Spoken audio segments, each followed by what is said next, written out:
Hello बच्चों, good morning. Class 12 subject biology.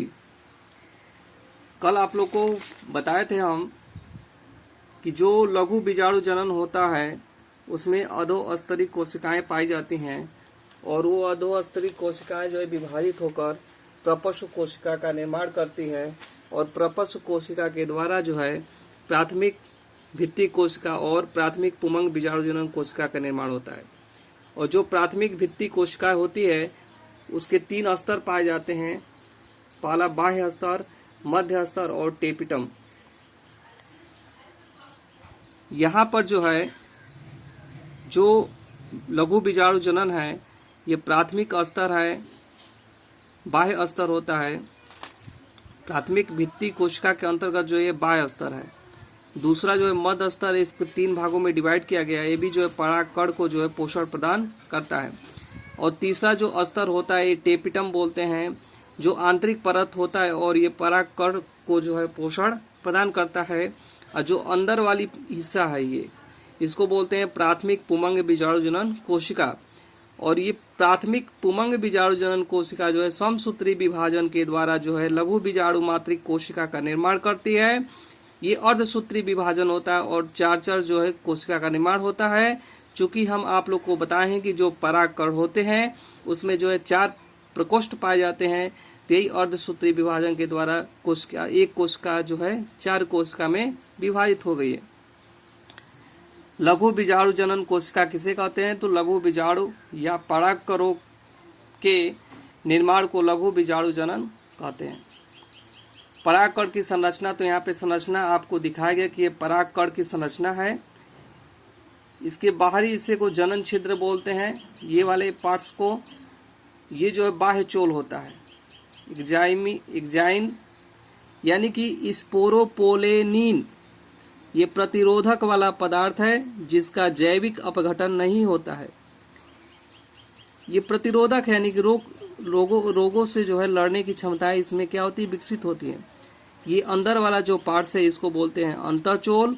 इसको ये जो पार्ट्स है पेक्टोसेल्यूलोज इंटाइन का बना होता है और इसमें जो है 2 केंद्रक पाए जाते हैं। छोटे वाले केंद्रक को जनन केंद्र बोलते हैं, बड़े वाले केंद्र को जो वर्धी केंद्रक बोलते हैं। यही परागकण का जो है संरचनाएं हैं। जो छोटा वाला केंद्रक है जनन केंद्र के द्वारा नर युग्म बनते हैं। ये नर युग्म जो है परागकोश में बनते हैं। कहाँ बनते हैं? परागकोश। और परागकोश में बढ़ने के उपरांत जो है ये परिपक्व होकर जो है वर्तिका पे पहुंचते हैं, स्टिग्मा पर, और ये नलिका के माध्यम से बीजांड में पहुंचकर जो है एक बीज का जो है निर्माण यानी प्रोपोगेशन करा देते हैं, यानी इसमें रिप्रोडक्शन हो जाता है। आगे के फिगर में बीजांड की जो संरचनाएं होती हैं उसके विषय में आप लोगों को बताया गया है। एक बीजांड यानी कि जो जयांग होते हैं उनके 3 भाग जो है इंपॉर्टेंट होते हैं, 4 भाग। ऊपर वाले भाग को वर्तिकाग्र बोलते हैं यानी कि स्टिग्मा। यहां से यहां तक के पार्ट्स को वर्तिका बोलते हैं, स्टाइल। और ये पूरा हिस्सा जो है अंडाशय यानी कि ओवरी होता है। और बीच में जो हिस्सा होता है इसको बोलते हैं बीजांड यानी कि ओव्यूल। यहाँ पे आप लोग देखेंगे ये बीजांड की संरचना है। ये ऊपर वाला हिस्सा वर्तिकाग्र यानी कि स्टिग्मा। यहाँ से यहाँ तक का हिस्सा जो है वर्तिका यानी कि स्टाइल। इसके उपरांत ये वाला हिस्सा जो है अंडाशय यानी कि ओवरी बोलते हैं। और ये वाले हिस्से को बोलते हैं बीजांड यानी कि ओव्यूल्स। अब देखिए जो बीजांड होते हैं, बीजांड ये वाला जो हिस्सा होता है गोलाकार होता है। बीजांड कैसे होते हैं? गोलाकार संरचना होती है जो निषेचन के पश्चात बीज में परिवर्तित हो जाती है। जब यहाँ पे परागकण नलिका के माध्यम से आते हैं और यहाँ से जब बीजांड में प्रवेश करते हैं तो ये क्या बन जाते हैं? एक परिपक्व बीज बन जाते हैं। अब प्रत्येक बीजांड एक वृत्त की सहायता से बीजांड आसन से जुड़ा होता है, जिसे बीजांड वृत्त यानी कि फ्यूनिकल बोलते हैं। तो जो ये बीजांड होते हैं बच्चों, ये फ्यूनिकल यानी कि बीजांड वृत्त के द्वारा जुड़े होते हैं। देखिए यहाँ पे जुड़ा है, ये बीजांड कहाँ से जुड़ा है, यहाँ पे जुड़ा है। और बीजांड वृत्त के बगल में जो है बीजांड द्वार होते हैं। जो बीजांड द्वार होते हैं, माइक्रोपोली जो होते हैं, ये एक प्रकार एक छिद्र पाया जाता है। यहाँ पर जो एक छिद्र पाया जाता है, उस छिद्र के माध्यम से परागकण जो है बीजांड में प्रवेश करते हैं। बीजांड की जो बाहरी संरचनाएं होती हैं, बाह्य आवरण बोलते हैं इसको, आउटर इंटेगमेंट। जो अंदर वाली भाग होती है इसको बोलते हैं अंतः आवरण यानी कि इनर इंटेगमेंट। इसके उपरांत ये जो बीजांड वाला हिस्सा है बच्चों, तो बीजांड वाले हिस्से में इस वाले हिस्से को बोलते हैं बीजांड का यानी कि न्यूक्लियस। क्या बोलते हैं? न्यूक्लियस।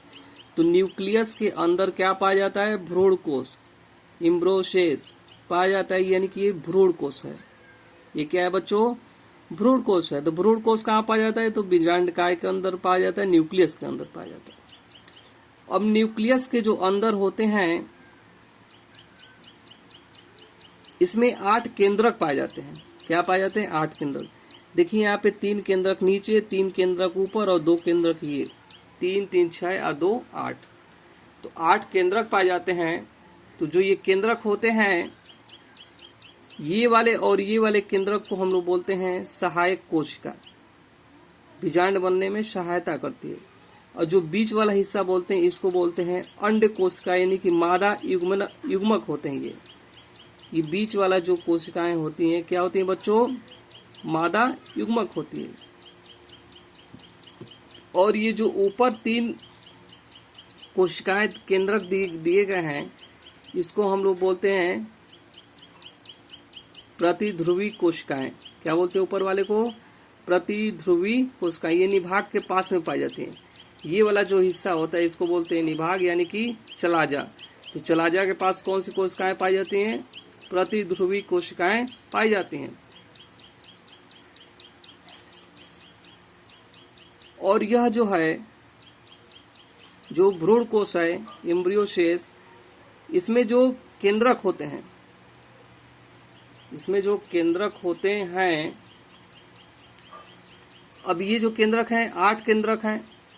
तो जो 8 केंद्रक होते हैं, यहाँ पर जो है ये वाला जो हिस्सा है, दो जो इसमें केंद्रक हैं, यह जुड़कर जो है, यानी कि इनके केंद्रकों को पृथक रूप से ध्रुवी केंद्रक पोलर न्यूक्लियस, यहाँ पे देखिए द्वितीयक केंद्रक पोलर न्यूक्लियस कहते हैं। ये दोनों केंद्रक मिलकर जो है एक केंद्रक हो जाते हैं, यानी कि एक कोशिका का जो है निर्माण कर देते हैं। जब एक कोशिका का निर्माण कर देते हैं, ये दोनों मिलकर क्या हो जाते हैं? एक हो जाते हैं। और इस प्रकार से ये जो स्ट्रक्चर आपका रहा, ये बीजांड की संरचना रही। पेपर में जो ये देते हैं कि 7 कोशिकीय होते हैं, ये जो बीजांड होते हैं 7 क्या होते हैं? कोशिकीय होते हैं। कहने का मतलब है कि जो बीच वाला हिस्सा है भ्रूण कोश के अंदर जो है, ये जो 2 केंद्रक हैं मिलकर क्या बना देते हैं? एक कोशिका बना देते हैं। इसलिए 3 हिस्सा ये और 3 हिस्सा ये, 6 और 1 7। इस प्रकार से 7 कोशिकीय होते हैं अवस्थाएं इसकी जो है, और 8 केंद्रक होते हैं, यानी कि 3 3 6 और 2 8। 8 केंद्रक होते हैं और 7 क्या होते हैं? इसमें कोशिकाएं होती हैं। तो इस प्रकार से ये आप लोग का एक बीजांड की संरचनाएं जो है आप लोग को बताया गया है। अगले क्लास में आगे की चीजें बताई जाएंगी। तब तक के लिए धन्यवाद।